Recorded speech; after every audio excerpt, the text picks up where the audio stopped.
You get mad at him for saying that. What's your opinion on it? Kenny Pickett. I feel like we as Cleveland, we go that's through right. You're the Pickett guy. That's right. Okay, Blake cool. should be here. Blake's our Pickett guy. Oh, there's every every podcast show got has a a Pickett Pickett guy. guy. Every show. We call them Picketeers, right?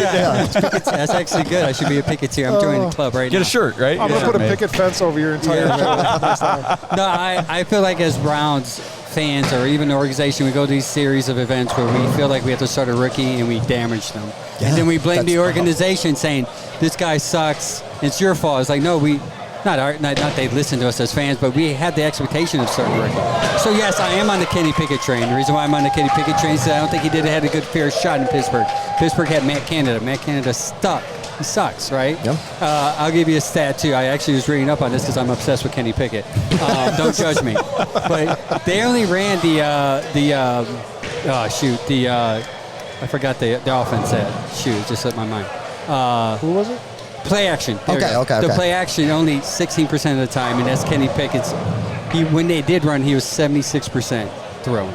Okay. So that's Could high be huge. percentage. And when he went away from it dropped to like 30-something, right? 40-something. Yep. So I think I'm looking at it from that perspective and only that perspective. Mm-hmm. So if you're going to start Kenny Pickett and he's good in Kevin's system, that's what Kevin specializes in, and you have two good running backs, rookie young running backs, I think that you can make something out of him, even though people tend to go to his hand size only. When you ask them, why don't you like Kenny Pickett? And the only way they say, well, his hand size is like 2 inches. It's can we go into more depth here, like outside his hands? But I think that's what's encouraging. What I see in Kenny, what can work out in the offense. I agree with you with the Pittsburgh thing. The offense, I got to see Pittsburgh, and him, and the playbook was just about as vanilla could get. And I'm pretty sure the one game that I was at, it was him against DTR, and I was just like, well, we aren't doing anything, nothing flashy out here. This is all going to be, 2-yard slants and, handoff for 1 yard, and that's pretty much what the whole game was. It was a super low game, but yeah, Blake's real big on, well, he was at least. I think he's kind of cooled on Pickett, and he's definitely not as far in on Pickett as you are now currently. He was at one point. He was at one point. When things first started, he was very much Kenny Pickett over Joe Flacco for sure. Yeah. But it just, for Kenny Pickett, I just don't understand. I don't see what the future. He would have to play so well at such a high level to warrant an extension. For the Browns to, bypass the 2 first-round picks next year, to not try to see what they have in the rookies, I mean, he would have to do some work. And then I'm pretty sure you have to pay him.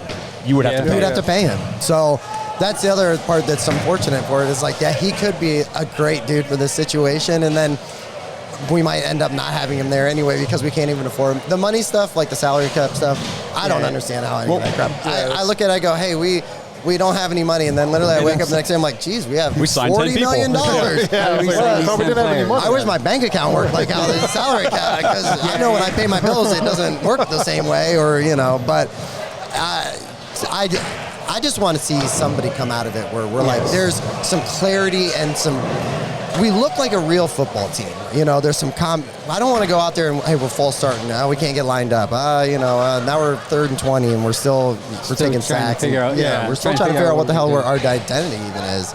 Yeah, I do like the fact that the coaching staff seems to be trending away from that. From what I'm hearing, the OTAs and minicamp, that the structure and the discipline seems to be there as opposed to the past years. Yes, yeah. So that's encouraging to hear, especially you got Bloomberg in there. He's an old school guy. He's going to probably yell at those players and not coddle them.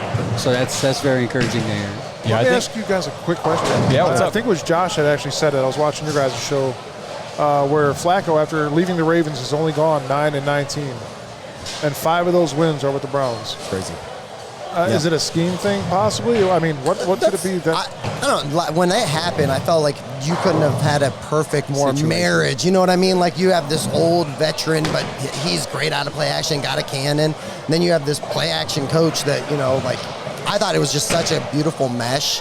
And it was just perfect for the 4 or 5 games, that we needed him for. I worry about longevity only with him. Yeah. That's my biggest thing is I'm like, if the line isn't good, I don't know how he holds up. And even if the line does hold up, I think, just the wear and tear. I'm 39. I feel like crap. I can't imagine going 39 too. Hey, 39 club. Hey, old man club. I'm 42. Oh, jeez, man. Wow. Young man at the I'm on the table. wrong podcast. I should be coming on and hanging out with you guys. Jeez. Wow. We're the senior podcast. Yeah. No, that's okay. It's okay. But I just think long term. Well, if you look at Joe Flacco last year with Shane Steichen in Indianapolis, it wasn't what it was with Kevin Stefanski the year before. I think it's very much scheme because Kevin does what Joe does. I mean, so well, and it did. It worked out And very, would you very think, nicely. compared to when he was here that run, you would think you would throw the ball less, right? Because Sure, obviously they're going to go to, hopefully, because Philly had a 60-40 run ratio last year. Hopefully you could kind of get into that 50, 55, 45 run ratio where you have the higher run as opposed to pass, and that can limit even the interceptions with Flacco because you have to worry about that too, For right? sure. Like, Well, a lot of people forget about he's the one that threw us out of the playoffs. Oh, we talk about that all the time. Yeah, Yeah, so like I'm talking about fans, not analysts, like people that try to do a podcast when you look at the numbers. When you fans are like, Flacco's going to tear it up, I'm like, he might throw you out of the game a couple of times. Yeah. You also got to think about if the offensive line goes back to what they used to be and they're able to create holes for these new running backs. Quinchon, come on. It's going to be insane.